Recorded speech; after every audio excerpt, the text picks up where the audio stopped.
Karine Adé. Oui, un petit peu. En hiver, quand la température peut descendre jusqu'à moins 25 degrés, comme ici par exemple, il y a certains accessoires nécessaires et quelques précautions à prendre, surtout quand vous roulez avec un diesel. Alors, comment se faciliter la vie à moindre coût? C'est la question du jour. Bien dégivrer un pare-brise, bien préserver son moteur diesel par grand froid, voilà deux points importants, surtout en prévision des vacances. Et quoi de mieux que la Haute-Savoie pour expérimenter de vraies conditions hivernales? Ici, la température, elle descend jusqu'à combien? Elle peut descendre de moins 15 à moins 25, voire l'hiver de moins 28. Moins 28? Commençons par le diesel. En France, 2 voitures sur 3 roulent au gazole. Voici donc 5 conseils pour ménager votre diesel en plein hiver et éviter une panne. Alors du coup, à moins 28, qu'est-ce qui résiste? Rien, ça gèle. Première précaution donc, le gazole. Ce carburant, contrairement à l'essence, a tendance à geler autour de moins 10 degrés. En réalité, il paraffine et c'est là que les ennuis commencent. La paraffine, elle vient boucher le filtre à gasoil. Ouais. Et puis après, la voiture, elle est en panne. Pourquoi? Parce que ça fait quoi? La paraffine, ça vient épais, blanc, et ça ne circule plus. Ça fait des particules? Voilà, ça bouche le filtre. Si mon gasoil gèle, du coup, comment je fais? Je peux plus démarrer, je peux plus circuler? C'est terminé, ouais. Alors après, bien sûr, vous allez assister, vous allez vider la batterie. Donc après, il n'y a plus qu'à amener la voiture au garage. Coût de la panne en cas de gel du gazole. Si vous avez un remorquage, un filtre à gasoil, ça va vous revenir dans les 300 €, entre 300 et 350 €. Ouais, donc ça fait cher la bêtise. Voilà. Et votre véhicule est immobilisé par le garagiste au moins 24 heures. Pour éviter le gel, rajoutez un additif qui protège 70 litres de gazole jusqu'à moins 28 degrés. D'accord, et ça coûte combien à peu près? Environ dans les 10 €. Eh ben, je vais en prendre un, hein. Ça m'évitera d'avoir des grosses dépenses. Et surtout, oubliez la combine qui consiste à mélanger un peu d'essence dans le gazole. Votre moteur récent n'y résisterait pas. Et un conseil, toujours avoir le plein du réservoir. Hein. Deuxième précaution, effectivement, jamais de réservoir vide par grand froid. Faut éviter de rouler sur la réserve. Voilà, pour éviter la condensation. Moins il y a de gasoil, plus ça condense. Les différences de température intérieure-extérieure génèrent de la condensation dans le réservoir. Si vous laissez votre voiture le soir avec peu de carburant, l'eau va polluer le gazole et le geler. Un exemple, la voiture bleue, là. Une cliente hollandaise, sa voiture elle a gelé cette nuit. Troisième précaution, vérifiez le remplacement du filtre à gazole. Si vous êtes à plus de la moitié de l'échéance préconisée par le constructeur, pas d'hésitation, changez-le. Ça change tous les combien de temps à peu près? Tous les 15 000 environ. Tous les 15 000 km, faut changer le filtre. 15 000 km. Ok.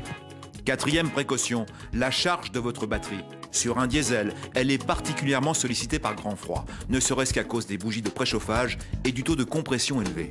Et des fois avec le froid, si la batterie elle a 2 ou 3 hivers, ça arrive que donc la batterie soit foutue. Hein. Ça peut arriver ça. Une batterie, ça coûte combien?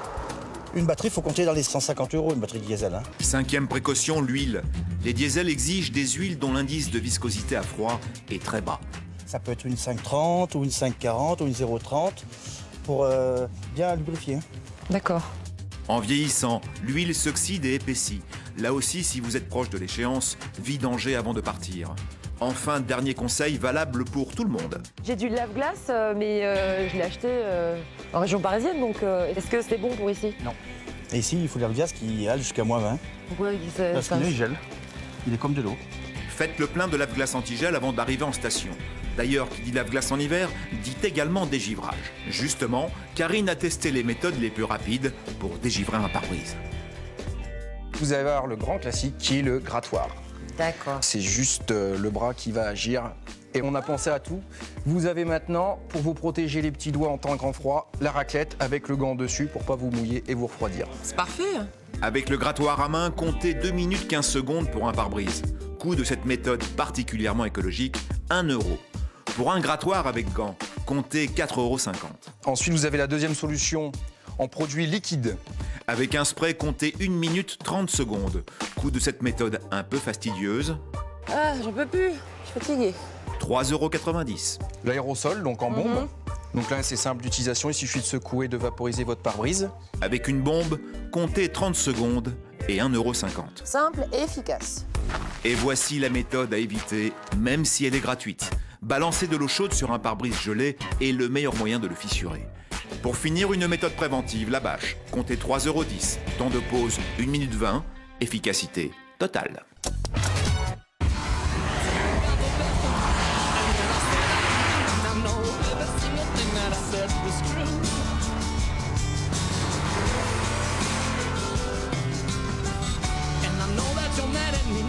But if you're thinking like that, I think you'll see that your attitude too. Quand t'es pas turbo dans la vie privée, t'es pêcheur? C'est-à-dire pêcheur. Non, non, ta vie privée, ne le regarde pas, il y a la confession pour ça, mais est-ce que t'es pêcheur à la ligne? Non, je pêche pas à la ligne, moi. Parce que ça, c'est pour aller à la pêche sur les étangs ici au sud de Valence. D'accord, des petites barques. Oui, pour attraper des petits poissons. Très bien. Alors, on passe aux news. Oui, on va passer aux news, mais déjà, tu sais Dominique que cette DS3 Racing Sébastien Loeb n'a été produite qu'à 200 exemplaires, pratiquement toutes vendues. Oui. Alors moi, je vais te donner une info. Vas-y, enfin, tu nous donnes une info. Je vous donne une info. Eh bien, apparemment, Citroën aurait en projet d'en refaire une série, Sébastien Loeb. Ouais, normal. Normal. Bon, ça c'est au conditionnel, mais d'après ce que j'ai cru comprendre, Sébastien Loeb lui-même posséderait déjà la numéro 1. Mais il a aussi la première de cette série-là, non? Exactement. Oh, tu vas plus savoir où les mettre. Voilà, donc, et ça c'est une exclue turbo. D'accord. Hein? Bon, allez, on regarde les news de l'info, toujours avec Stanislas Grenapin. Le retour du Scénic 4x4. C'était l'occasion du coup de jeune du monospace compact de Renault que la marque a annoncé l'arrivée du X-Mode. Sous cette poétique appellation se dessine le successeur du Scénic RX4, apparu il y a une douzaine d'années et développé sur une base de Scénic surélevé.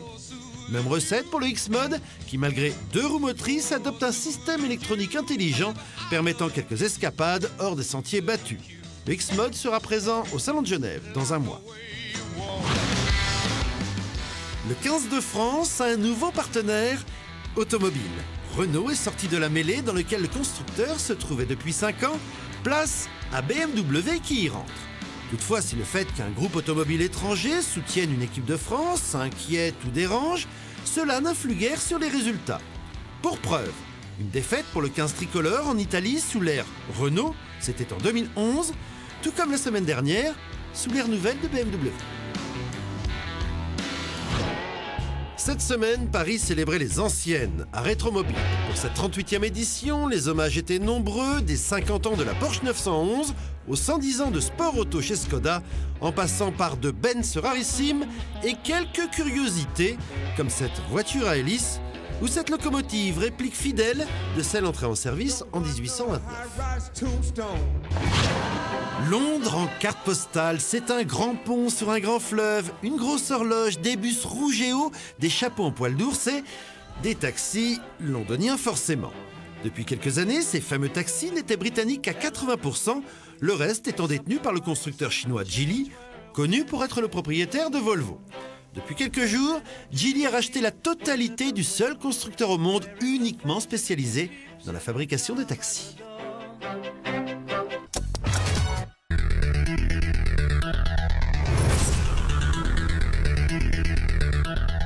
Allez Dominique, on est parti, accroche-toi. Ah, évidemment, hein, la tentation est grande. Ah ouais. T'es au volant de la DS3 Sébastien Loeb. Eh oui. Et Regarde. ça y est, il pète les plombs. Ça marche, hein. Ah oui, ça marche. On rappelle la puissance? Alors 202 chevaux, Oui. c'est le même moteur en fait que celui de la DS3 Cabrio qu'on avait tout à l'heure, sauf que le turbo est réglé différemment et donc Il respire mieux. il respire mieux, il y a à peu près 50 chevaux de plus. Enfin, il permet au moteur de mieux respirer. Ah oui, oui, et puis là, tu as affaire à une vraie voiture de sport avec un couple absolument incroyable à bas régime et ça emmène tout de suite, voilà, t'accélères, regarde, ça part. Oui, c'est très réactif. La direction? La direction est très ferme, très précise, elle est merveilleusement bien suspendue. Les freins mordent bien, hein? Les freins sont surdimensionnés, donc on peut, comme on dit, taper dedans. La zone rouge est au-delà des 6000 tours minute. Et regarde quel bonheur. Et ça grimpe, hein. Moi, c'est une de mes voitures préférées, hein, parce qu'elle est extrêmement dynamique, elle a de la gueule. Bon, il faut quand même se dire, ça fait que Citroën a fait un joli coup marketing en proposant en série limitée cette voiture, qui est quand même très plaisante, tu le soulignes, à conduire et à posséder, parce que c'est une jolie voiture. Mais malgré tout, on aurait pu imaginer que pour honorer le nonuple champion du monde, on aurait peut-être pu aller un petit peu plus loin. Enfin, c'est avant tout sympa d'être à son volant, et même en passager, j'apprécie toujours. Moi aussi. On passe à la suite de l'émission. Il s'appelle Ludo Lazarette et cela fait 15 ans qu'il réveille la paisible ville d'Annecy avec des créations complètement folles comme ces Mini à moteur V8. Et ses motos ultra design. Sa nouvelle passion, les quads et leurs dérivés, les 3 roues. Il en a même créé une véritable famille. Ça a commencé par le Quadrazuma, donc qui est cette machine-là. En fait, c'est un quad, c'est-à-dire que les 4 roues sont au carré, comme un quad normal. Et on a fait le Triazuma, qui est celui-là. Triazuma, c'est un tricycle du coup. L'ultime évolution du 3 roues, qui est le Triazuma, c'était le Wazuma. Pourquoi Wazuma? Parce qu'en fait, la position des roues fait penser à un W quand c'est posé par rapport au sol. Et en fait, les 2 roues arrière, c'est considéré comme une seule roue par la réglementation, parce que c'est une roue jumelée. Dans cette fratrie de bêtes curieuses, le Wazuma avec ses 2 roues jumelées à l'arrière est certainement le plus étonnant. Alors direction la Haute-Savoie pour vous faire découvrir le Wazuma en version route et version piste. Et en guise de cadeau bonus, l'engin le plus dingue du cirque Lazareth, un quad avec un moteur de Ferrari. Et pour m'accompagner dans ces essais totalement insolites, j'ai invité Matt Mecatrix, un cascadeur moto dont les shows sur 2 et souvent une seule roue sont impressionnants. Mais il est surtout le précurseur en France du drift moto, un exercice de style époustouflant. Alors première prise en main pour Matt avec le Wazuma de route. Le Wazuma, c'est donc un 3 roues avec des roues jumelées à l'arrière, un hybride entre quad et tricycle. Le look est ravageur et sous la selle, son moteur de Yamaha R1 promet de belles sensations. Sur les petites routes de montagne, Matt ne va pas tarder à confirmer ses impressions. Il y a vraiment quelque chose de nouveau, c'est pas un quad, c'est pas une moto, c'est pas une voiture non plus. On a vraiment un mix de tout ça.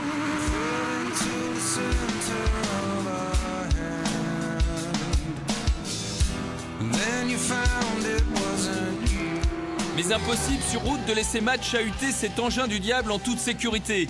Alors nous lui avons donné rendez-vous sur la magnifique piste de kart de Rumilly. Bon alors Matt, j'ai cru comprendre que tu t'étais bien amusé sur la route. Tout à fait. Alors on t'a réservé une petite surprise. Ah. On t'a préparé une machine spéciale pour la piste. Alors génial. Celle-là, elle n'est pas homologuée pour la route. Elle est spéciale pour que tu puisses t'amuser, comme tu aimes bien glisser. Hein. Génial. Tu aimes bien déraper, tu aimes bien drifter. C'est parfait, tout à Et fait. ben là, tu vas nous montrer ce qu'on peut faire avec cet engin incroyable. Bah avec plaisir. La tendance naturelle de Matt à glisser ne tarde pas à ressurgir et il pousse le Wazuma dans ses derniers retranchements. C'était comment? C'est une arme de guerre. C'est impressionnant. C'est impressionnant la vivacité, la puissance, enfin T'as senti la le différence sentiment. par rapport à Bah, celui disons de que route? là sur circuit on peut vraiment exploiter quoi, et y aller, donc ouais, effectivement il y a une belle différence parce que ça permet de voir vraiment ce que ça vaut et exploiter au maximum quoi. Bon, en revanche, je vais te laisser parce que moi je vais aller essayer une version encore plus dingue. Ah, et ça existe? Et ça existe. D'accord. Merci Matt. Avec plaisir. Voici le monstre de la famille Lazareth. Dans sa quête de l'extrême, Ludo s'est mis en tête de greffer un V8 Ferrari sur le Quadrazuma, son quad, pourtant déjà spectaculaire. En fait, j'ai construit la machine autour du V8 Ferrari 328 et en fait, le moteur est 100% porteur, tout est fixé dessus. Combien de chevaux? 250. Alors ce qui est très étonnant, vous l'entendez, c'est que ça fait un bruit de moto, ce qui est bizarre pour un moteur Ferrari. Mais grâce aux échappements et à la configuration de l'engin, ça fait le bruit d'une moto. Ultra large, doté d'un rayon de braquage de semi-remorque, le V8F est un prototype pas vraiment à l'aise sur notre circuit de kart. Ludo m'a demandé de rouler à basse vitesse, juste de quoi se rendre compte de la folie de l'engin. Ah, c'est vraiment incroyable. Je vous raconte pas les bras qu'il faut pour tourner. La direction est très très dure, puis ça tourne pas beaucoup. Oh, le son, c'est enivrant. Si un riche mécène était intéressé, il lui faudrait près de 150 000 € pour s'offrir cet engin unique. Mais on peut se satisfaire que contre vents et marées, Lazareth reste l'un des derniers artisans automobiles français pour continuer de nous faire rêver sur 2, 3 et 4 roues.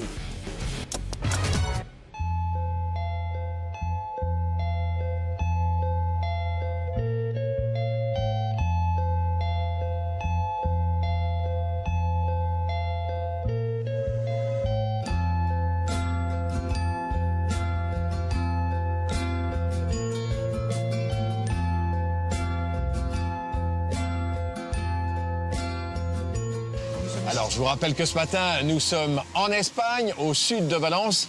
Et dans ce parc naturel, on pratique notamment la culture du riz. Ce qui fait que là, ils sont en train de labourer, enveloppés, vous le voyez, de nuages, de centaines de milliers d'oiseaux, de milliers d'aigrettes. Et donc forcément ici, Dominique, la spécialité, c'est la paella? Ça va sans dire. Hein. Ah oui.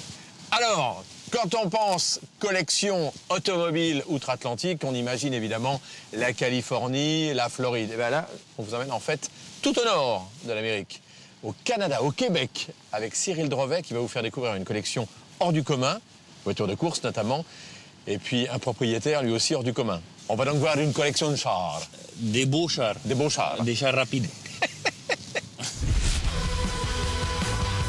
Bienvenue à Montréal. Ce matin, nous avons rendez-vous avec Mario. Bonjour, vous allez bien? Très bien. Faites un beau voyage? Très bien, merci de nous recevoir. Vous l'avez deviné à son accent, Mario est un vrai Québécois. Mais si nous vous le présentons, c'est que Mario va vous faire rêver. C'est l'un des plus grands collectionneurs de voitures du Québec. Moi, il ne se passe pas une semaine maximum que je viens pas ici passer du temps avec mes voitures.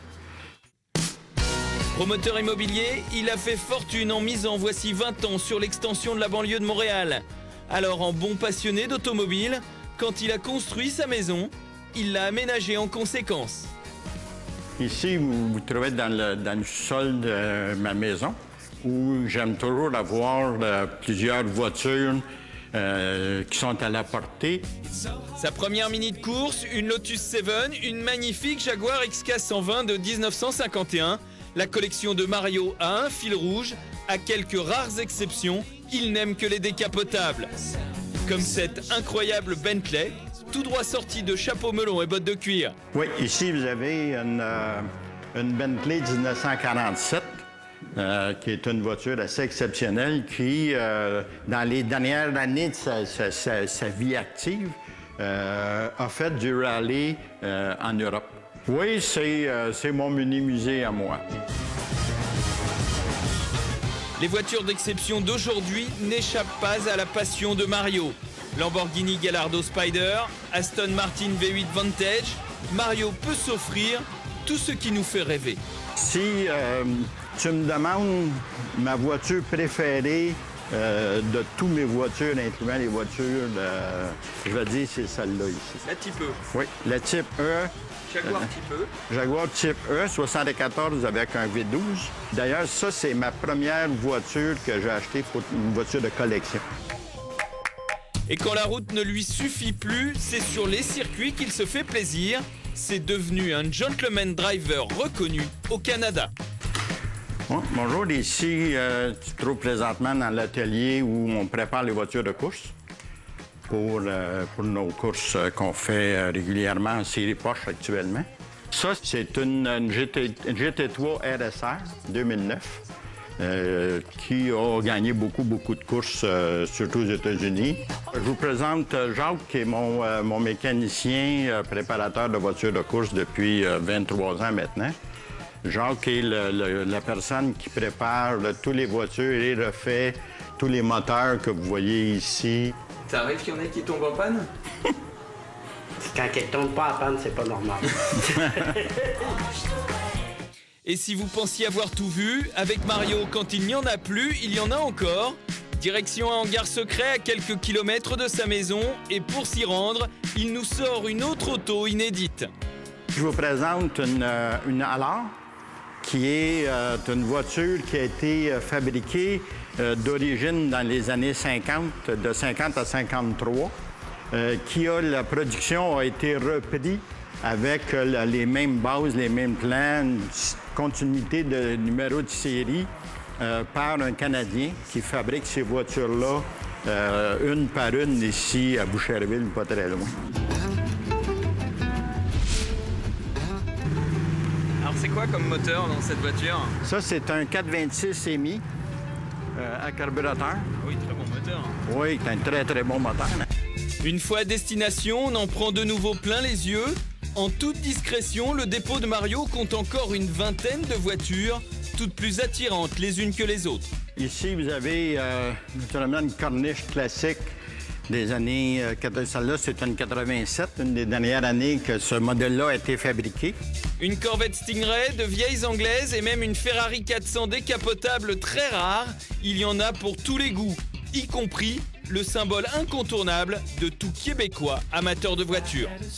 C'est une voiture qui a été fabriquée au Québec, qui a été fabriquée à 4 exemplaires. Et puis, Gilles Villeneuve a gagné le championnat de la Formule Ford avec une voiture comme celle-là.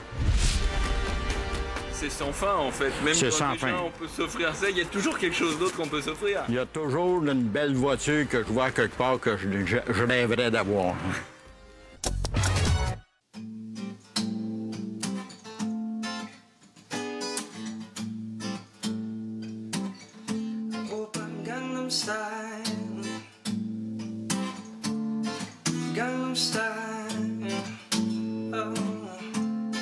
Alors, ça fait, tu sais ce qu'on va faire maintenant? Non, pas du tout. Alors, dis-moi, parce que là, je suis impatient, il fait froid. Oui, alors je vais te le dire, je vais vous le dire, les amis.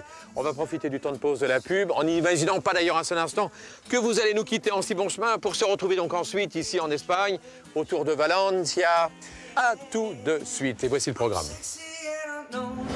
Les news de l'insolite, découvertes sur le web par Stanislas Grenapin, notre Spider-Man maison, et plein phare sur les coulisses de Tekken 2, avec son réalisateur Olivier Mégaton.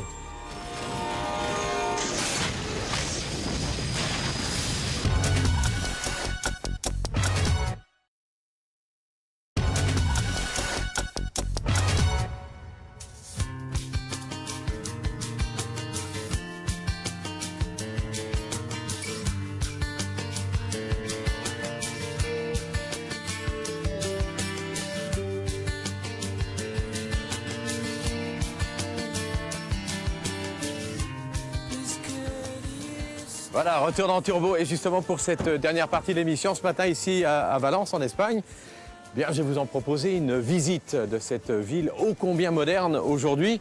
Or, comme l'architecture et les bâtiments, ce n'est pas spécialement notre spécialité, je vais te présenter quelqu'un.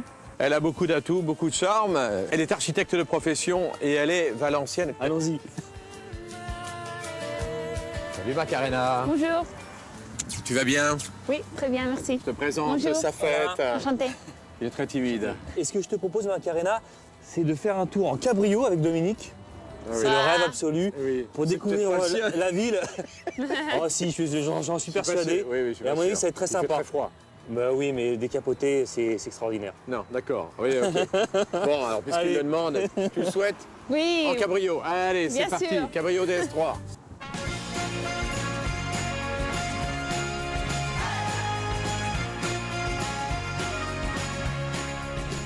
Voilà les amis, on est donc parti en compagnie de Macarena dans Valence pour vous faire découvrir sa ville. Alors ça c'est Génial. étonnant là, je connais ce bâtiment, on nous l'avait déjà présenté. Ça, c'est le musée des sciences. Et là ici, là, cette espèce de... C'est le Agora, et c'est un espace libre et on l'utilise pour la semaine de la mode, pour des matchs de tennis, des compétitions et des événements variés. Ça c'est extraordinaire. Qu'est-ce que c'est Oui. joli cette partie à droite là, Oui, ces c'est arches très joli. tendues comme ça, c'est magnifique. Ça, c'est un de mes lieux préférés de Valence. C'est le marché couvert? C'est un ancien marché. Maintenant, on a des Magnifique. cafés. Mais pour moi, c'est un des plus jolis.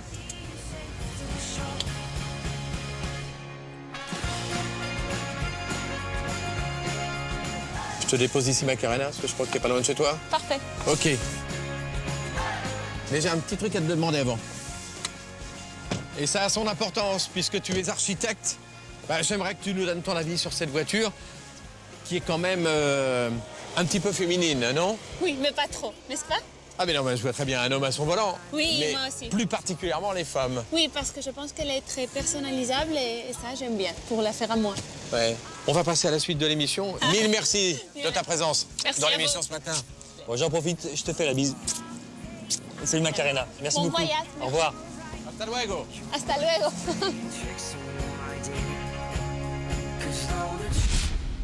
L'hiver n'en a pas encore fini de perturber les conditions de circulation dans nos contrées. Les news profitent de l'occasion pour vous inviter à la plus grande prudence sur les routes enneigées et verglacées.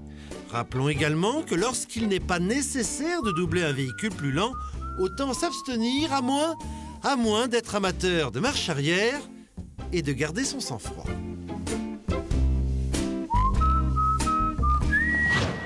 Dans l'enfer circulatoire de l'hiver, certaines situations semblent désespérément vouées à l'échec. On a beau accélérer, modérément dans un premier temps, plus énergiquement ensuite, la voiture ne bouge pas. Alors, que faire? Ça, c'est une mission pour Super Sébastien Loeb, notre super-héros toujours super bien placé pour donner un super petit coup de main. Et après, tout va mieux. Merci, Super Sébastien Loeb. Ils peuplent nos routes. Ils sont facilement reconnaissables, ils n'avancent pas vite. Vraiment pas vite. Si cela permet d'admirer quelque temps la poupe de la lente voiture, cela lasse tout aussi vite. Le dépassement s'impose et la vérité apparaît sous les traits du conducteur peu enclin à la vitesse. Une personne d'un certain âge ou un jeune automobiliste craintif, ou encore beaucoup plus rare, un conducteur s'adonnant aux joies du colamaillard roulant. Dans la série « Que faisaient les journalistes » de votre émission préférée avant d'intégrer Turbo, nous vous présentons l'exemple de Cyril Drevet. Notre confrère, qui à l'époque portait des lunettes, a débuté son parcours professionnel en qualité de livreur de pizza. Un exercice dont il s'est toujours acquitté avec zèle pour ne pas faire attendre les clients. De réelles aptitudes à la livraison qui, on ignore encore pourquoi, lui ont ouvert les portes de la télé.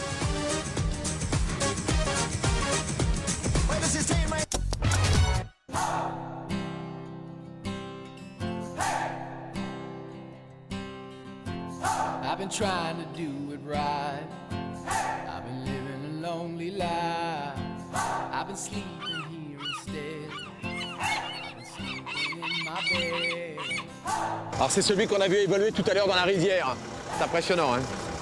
Bah, il faut bien ça, hein. Ah ouais, ouais. Eh, señor, possible entrar, si?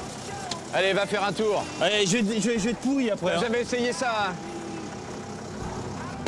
Il y a une peau de bête. Ça fait, c'est ton prochain essai? Je veux bien, mais passe un petit coup sur le pare-brise avant, s'il te plaît, David. Oui, d'accord, compte là-dessus. Enfin, en tout cas, ta fière allure dans ton char. Il est bon, mon char. Sur ce, les amis, je vous emmène au cinéma. À l'affiche Tekken 2, ou plutôt les coulisses du film d'Olivier Mégaton. C'est un reportage pour Turbo de Cyril Drevet. Eh, ça fait, reviens! Reviens! Elle n'est pas finie l'émission! Oh! Avec presque 3 millions d'entrées en France et un carton spectaculaire aux USA, Tekken 2 était l'un des films événements de 2012. Pour sa sortie en Blu-ray et en DVD, nous avons rencontré en exclusivité son réalisateur, Olivier Mégaton. Du Transporteur 3 à Colombiana, Olivier est le spécialiste des courses-poursuites dans ses films. Ces nouvelles voitures sont vachement bien pour la conduite, mais pour le cinéma, c'est une catastrophe.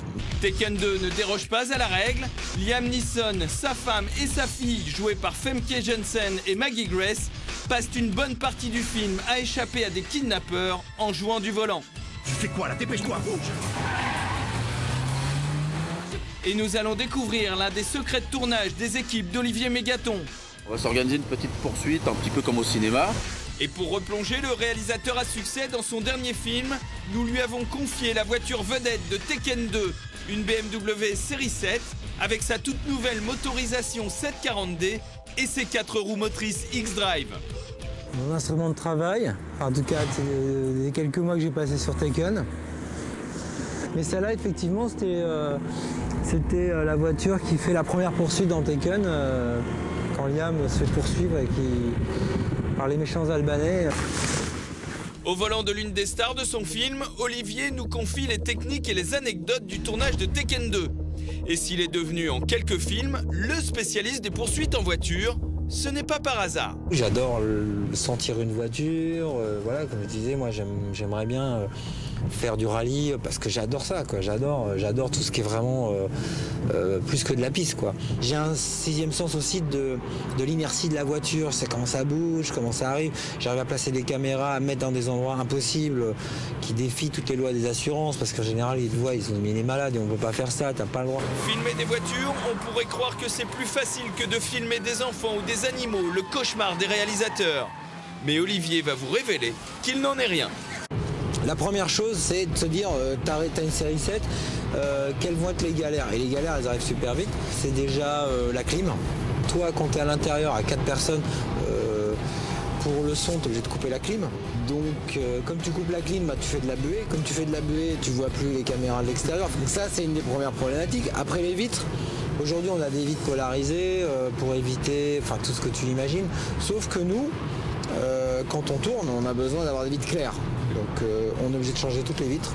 Après, tu as les problèmes d'allumage automatique. Maintenant, tout est automatique. Les phares s'allument, tout se fait automatique. Donc il faut tout débrancher. Voilà, tous les antidérapants divers et variés, ABS, tous ces trucs-là. Et pour Turbo, Olivier va vous révéler ses recettes pour réussir une bonne séquence de poursuite. Les caméras que tu vas mettre, tu vas essayer de chercher un axe effectivement où tu vas avoir, donc par exemple sur les ailes ou à l'avant, où tu vas avoir les perspectives qui vont passer à droite, donc avoir un peu de décor à l'extérieur, un peu de voiture, de façon effectivement à faire passer la perspective super rapidement et qui fasse qu'on ait cette impression de vitesse, de pression. Et parmi ces recettes, un accessoire inédit que va nous dévoiler Olivier chez son propriétaire. Bonjour Alain.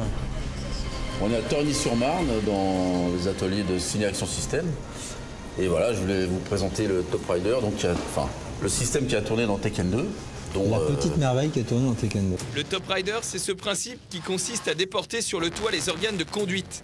Le cascadeur conduit la voiture sur le toit et le comédien fait semblant de tenir le volant dans l'habitacle. Quand la première fois que tu montes dedans, c'est qu'en fait, tu as le réflexe, quand la bagnole elle roule, de vouloir la conduire. À conduire, c'est comment ?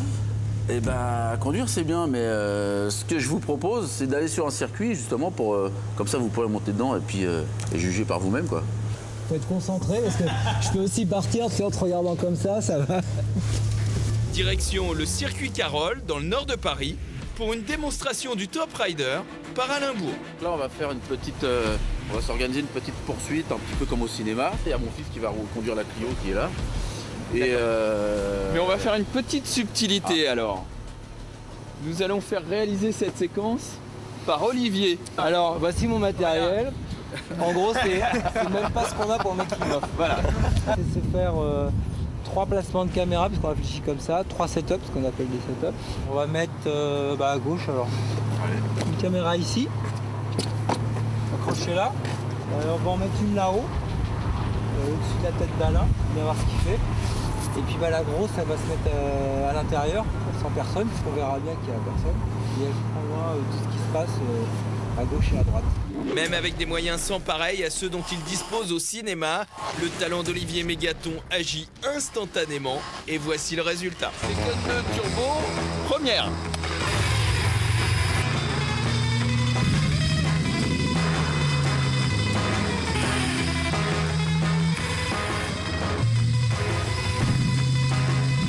Après cette sortie DVD et Blu-ray de Tekken 2, Olivier est déjà sur son prochain projet, Taking Gotham, un film policier dans le New York des années 70, avec, là encore, de belles scènes de voitures en perspective.